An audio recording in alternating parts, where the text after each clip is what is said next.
Modern continuous manufacturing process. दोस्तों, chocolate से लेकर चिप्स तक ये कुछ ऐसी चीजें हैं जिनका नाम सुनकर ही मुंह में पानी आने लगता है, क्योंकि बाकी चीजें एक तरफ और ये फूड आइटम्स एक तरफ, जो अपनी पॉपुलैरिटी से दुनिया को दीवाना बनाए हुए है। इसी वजह से हमने सोचा कि क्यों ना आपको आपकी फेवरेट खाने वाली चीजों को फैक्ट्री में कैसे तैयार किया जाता है उसका प्रोसेस दिखाएं। इसीलिए दोस्तों तैयार हो जाइए, क्योंकि वीडियो वाकई में काफी रोमांचक है। पर हाँ, वीडियो शुरू करने से पहले आपसे एक रिक्वेस्ट है कि अगर आपने हमारे चैनल फैक्ट मंत्रा को सब्सक्राइब नहीं किया है तो चैनल को सब्सक्राइब कर लीजिए और बेल आइकन को प्रेस करना ना भूलिएगा। चलिए सबसे पहले हम बात करते हैं स्नीकर्स की। हंगर अच्छों को बदल देता है। Hungry grab sneakers. दोस्तों, स्नीकर्स चॉकलेट की ये टैगलाइन तो आप लोगों ने सुनी ही होगी, जिसे देखकर आपके भी मुंह में पानी आ गया होगा। लेकिन क्या आपको पता है कि ये चॉकलेट बार कैसे बनकर तैयार होती है?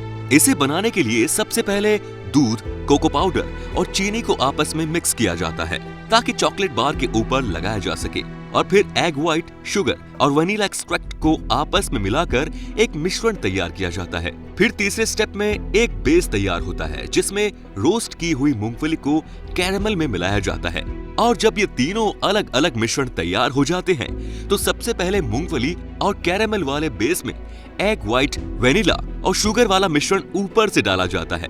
फिर चॉकलेट वाला जो मिश्रण होता है उसे टॉप लेयर में लगाया जाता है ताकि पूरी चॉकलेट ब्राउन कलर की चॉकलेट दिखे। और इस पूरे प्रोसेस के बाद इन्हें चॉकलेट बार का शेप देकर उसे पैक कर देते हैं ताकि मार्केट में भेजा जा सके। वैसे दोस्तों, चॉकलेट से याद आया, आपकी फेवरेट चॉकलेट कौन सी है? स्नीकर्स या फिर डेयरी मिल्क? आपका जो भी जवाब हो कमेंट में जरूर बताएं। चलिए अब बात करते हैं लेज की।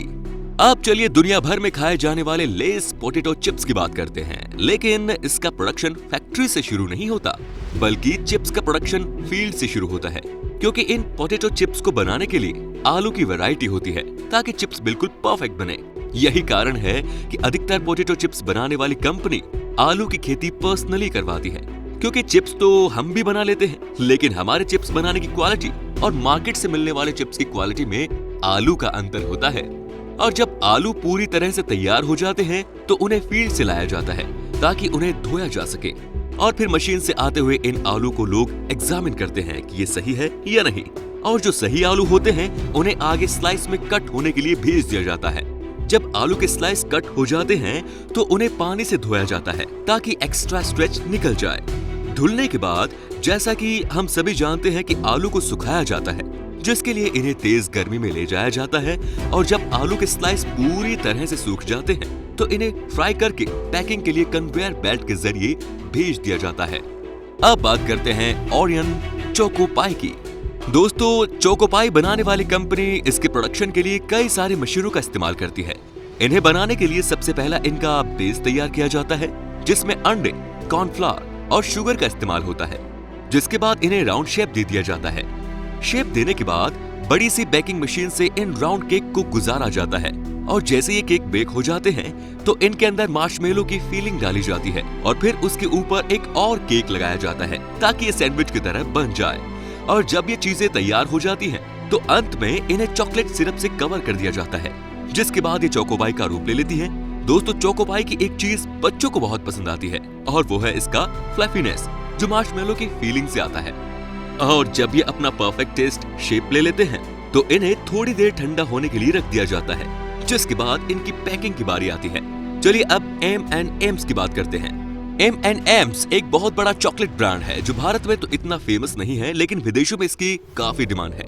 और इन्हें बनाने के लिए अलग अलग स्टेजेस होती हैं, जहां सबसे पहले रॉ मटेरियल्स तैयार किए जाते हैं, जिसमें कोको पाउडर, मिल्क और शुगर वगैरह डालकर पहले चॉकलेट सिरप बनता है, और फिर इस लिक्विड चॉकलेट को राउंड मोल्ड में मोल्डिंग के लिए डाल दिया जाता है। जिसके बाद इसमें फ्लेवरिंग ऐड की जाती है ताकि चॉकलेट जिस फ्लेवर की है उसका बेसिस टेस्ट आए। और जब ये सारा काम हो जाता है तो इसमें कलर कोटिंग की जाती है ताकि ये बच्चों के मनपसंद अलग अलग कलर में अवेलेबल हो। और यही कारण है कि इन अलग अलग फ्लेवर वाली कंचे जैसी चॉकलेट को बच्चे काफी ज्यादा पसंद भी करते हैं। दोस्तों, फैक्ट्री में 1 घंटे में करीब 2.5 मिलियन ये छोटी छोटी चॉकलेट तैयार होती है, और जब इन्हें पूरी तरह से तैयार कर दिया जाता है तो इन चॉकलेट की सबसे अहम चीज यानी कि पैकिंग करी की जाती है, जो लोगों को और भी ज्यादा अपनी तरफ अट्रैक्ट करती है।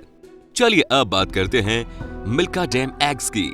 दोस्तों सबसे इंटरेस्टिंग चीज तो ये कि मिल्का जैम एग्स को बनाने का पहला स्टेप वैसा ही है जैसे M&M's को बनाया जाता है, जिसमें शुगर, कोको पाउडर, मिल्क के अलावा बाकी भी चीजें मिक्स की जाती हैं ताकि प्रॉपर चॉकलेट बनकर तैयार हो।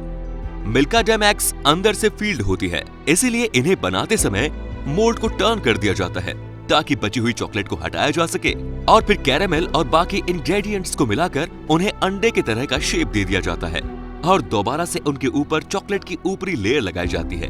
जब ये काम हो जाता है तब इन्हें बहुत ही परफेक्ट तरीके से पैक करके डब्बों में बंद कर दिया जाता है। और अब है एक्टिमल।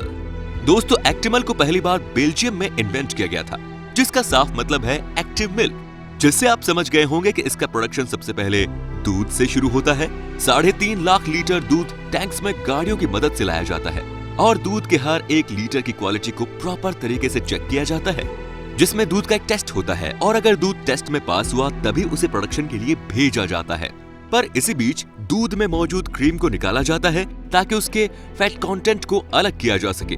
दोस्तों अगले स्टेप में इस दूध को 95 डिग्री सेल्सियस में 12 सेकंड के लिए ले जाया जाता है और फिर इसमें फर्मेंट्स डाले जाते हैं। फिर दूध के ठंडा होने के बाद स्पेशल जिंदा बैक्टीरिया इसमें डाले जाते हैं, जिन्हें 4 से 12 घंटे तक मिक्स किया जाता है और फिर अगले स्टेप में दूसरे लिविंग माइक्रो ऑर्गेनिज्म डाले जाते हैं, जिन्हें प्रोबायोटिक्स कहते हैं। दोस्तों इन सभी चीजों को मिक्स करने में टाइम एक बहुत बड़ा किरदार निभाता है, क्योंकि अगर कोई चीज पहले या बाद में मिक्स करी गई तो सारी मेहनत खराब हो सकती है।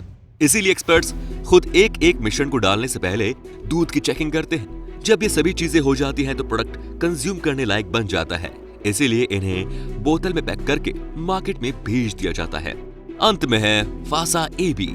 चलिए दोस्तों अब हम हमारी वीडियो दुनिया में इस्तेमाल की जाने वाली सबसे पॉपुलर चीज से खत्म करते हैं, क्योंकि मक्खन दुनिया भर में इस्तेमाल किया जाता है और इसको बनाने का तरीका भी हर फैक्ट्री में लगभग एक जैसा ही होता है, जहां पर हाई या फिर मीडियम फैट वाली क्रीम को सबसे पहले इस्तेमाल में लिया जाता है और इन्हें 2 से 4 घंटे के लिए पास्चुराइजेशन प्रोसेस से गुजारा जाता है और फिर इसे व्हिप्ड किया जाता है, जिसमें करीब 1 घंटा लगता है और जैसे ही एक्स्ट्रा लिक्विड निकलता है उसे अलग करके मक्खन को पैक कर दिया जाता है। तो दोस्तों ये थी कुछ इनक्रेडिबल फूड मेकिंग फैक्ट्रीज जिनके काम करने का तरीका आपने देख ही लिया। अब आप हमें कमेंट करके ये बताना ना भूलिएगा कि आपको हमारी वीडियो कैसी लगी और इसी तरह की इंटरेस्टिंग वीडियोस को लगातार देखते रहने के लिए हमारे चैनल फैक्ट मंत्रा को लाइक, शेयर और सब्सक्राइब जरूर करें। धन्यवाद।